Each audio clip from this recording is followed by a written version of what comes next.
os melhores e piores pullbacks que existem.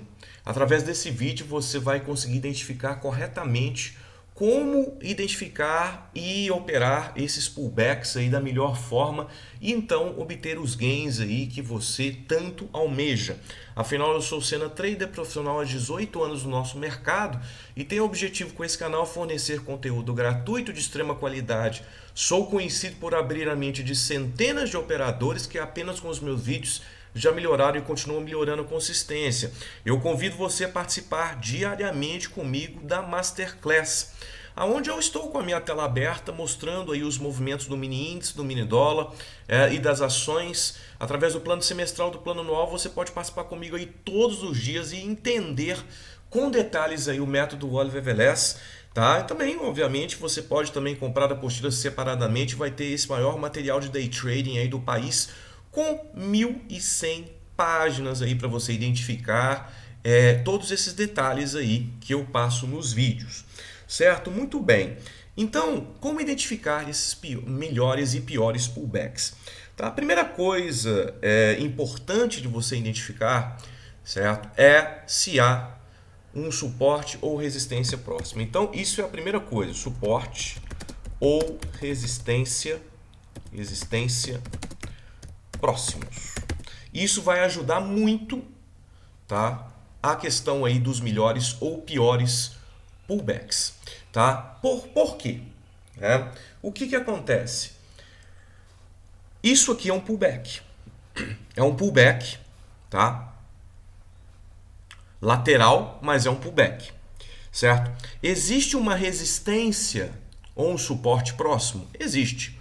Qual que é o suporte próximo nesse caso? Média móvel de 200. Tá? Então, quando você está trabalhando nessas regiões, tá? E isso você tem, por exemplo, uma congestão. Se você tiver uma congestão aqui, existe a possibilidade de essa congestão ser um pullback, tá, de outro movimento. Qual outro movimento que você tem? Então, novamente, escrevendo aqui, né? Suporte ou resistências próximas, tá? E também, tá, barras elefantes ou junção de barras, certo? Junção de barras. Então, olha só, suporte ou resistências próximas, barras elefantes ou junção de barras. Muito bem. Então, olha o conjunto que você tem aqui. Tá? O que esse movimento está fazendo? Esse movimento é um pullback, tá, de uma barra elefante prévia. Tá? Senna, mas o pullback aqui, eu pensei que o pullback ele desceria bastante, tinha que descer muito até a região dos 50% aqui para depois subir. Não necessariamente. Tá? Você pode ter um pullback depois de uma barra elefante, até mesmo acima da barra elefante, congestionado. A gente ainda fala que isso é um pullback. Por quê? Afinal, você teve um movimento, a barra elefante gerou muita força compradora aqui nesse caso, houve uma tendência, uma tendência baixa aqui, mas uma certa tendência de alta, tá? E depois há um recuo. Esse recuo nós chamamos de pullback. Tá? É o pullback desse movimento de alta. Esse pullback, então, é derivado aqui de uma barra elefante, uma junção de barras? Sim. Ele está num suporte, uma resistência próxima? Sim. Então, você pode utilizar essa noção de pullback para fazer um operacional. Tá? Então, o pullback aí ele está servindo de ideia para um operacional. Não é que o pullback será o seu operacional, mas o pullback vai dar uma ideia de como você fazer o seu operacional. Por quê? Porque nós temos a questão aí, você deve identificar o que é um pullback e o que é uma reversão de tendência. Isso nós vamos falar ainda nesse vídeo. Então você vai entender essa diferença entre o pullback e a virada de tendência. Nesse caso, é somente um pullback. E o que você pode fazer com esse pullback? Bom, eu posso operar esse pullback como? Aqui é um VBS, ok? E aqui é uma Halts. Tá? Então eu estou utilizando setups aqui, eu estou identificando que isso é um pullback, é interessante para eu fazer essa ideia, essa visão aí para eu fazer uma compra. Tá? E eu estou utilizando os setups do método Oliver. Então eu tenho que conhecer o que é o pullback e o que é uma virada de tendência. certo? Então, nós temos um suporte forte aqui, perto? Sim, média móvel de 200 períodos. A média móvel de 20 períodos também está servindo de suporte, nesse caso. Então, eu tenho a média de 200 servindo de suporte, eu tenho a média móvel de 20 períodos servindo de suporte, e eu tenho um pullback derivado de uma barra elefante ou uma junção de barras. Então, é um pullback interessante. Tá? Então, essa noção, ela permanece aí várias e várias vezes. Nós temos aí vários e vários exemplos. Perfeito? Olha só que coisa interessante, tá? Olha uma situação aqui interessante, certo? Vamos lá. Essa barra elefante, eu falei que é uma barra elefante, uma junção de barras. Essa alta aqui, por acaso, é uma junção de barras aqui? Sim, é uma junção de barras. Observe que ele não volta, ele não tem que voltar aqui na região de 50% para fazer o pullback. Ele pode ficar na região de cima da barra, ele pode ficar na região de 30%, que o Oliver chama de 33%. Então, o que nós temos? Por exemplo, se você pegar essa forte alta aqui, certo? E colocar, vamos colocar aqui só para vocês entenderem o que eu estou falando, certo? Para vocês entenderem aqui perfeitamente o que eu estou falando, né? Deixa eu colocar aqui um 33%, certo? Espera aí só um minutinho, vou colocar aqui 33%, certo? Ó, 33, espera aí, não estou conseguindo colocar, né? 33, perfeito. Fazer incluir e vamos lá, tá? Olha só aonde ele bateu. Ele bateu na região de 33% de uma alta aqui, de uma junção de barras aqui, certo? E aonde eu posso fazer essa visão aqui? Então, Senna, peraí. Então eu tenho aqui, eu tenho um suporte aqui, Senna? Tenho. Qual que é o suporte que eu tenho? Média móvel de 20 períodos. A média móvel de 20 períodos está servindo como suporte aqui, inclusive ela está inclinada para cima. Então, aqui é sim um suporte. Eu tenho, então, a utilização da junção de barras e eu tenho a utilização do suporte da M20 períodos. E aqui o que eu tenho? Eu utilizo o método Oliver. Eu tenho uma RBT, isso mesmo, eu tenho uma RBTO aqui, certo? E eu posso fazer essa compra aqui, porque eu tenho uma junção de barras e eu tenho um suporte na média móvel de 20 períodos, certo? Observe que nesse ponto, tá, ele ia perder o pullback, ó. Eu não estou vendo isso, certo? Eu não estou vendo isso. Então, esse candle aqui, ó, me mostrou que sim, eu poderia perder o pullback. Se ele continuasse a descer aqui, ó, já era o pullback. Por quê? Porque aqui eu já não tenho mais estrutura de suporte. Qual a estrutura de suporte que eu tenho aqui? Nenhuma. A média móvel de 200 está aqui. Porém, na hora que ele engolfa a barra aqui, ele permanece na região de 33%, servindo a M20 como suporte. Então, nesse momento, a M20 continua servindo de suporte, certo? Quando eu percebo que a M20 continua servindo de suporte, eu posso sim fazer a minha tentativa de trade aqui.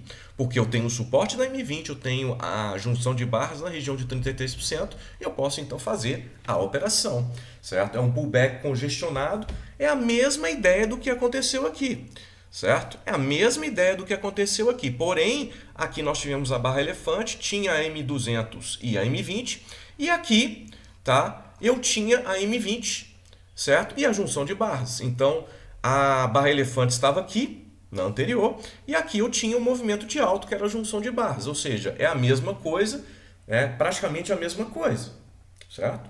Então, é uma situação interessante aí. Agora, vamos observar um outro detalhe aqui. Vamos lá. Vamos para o dólar.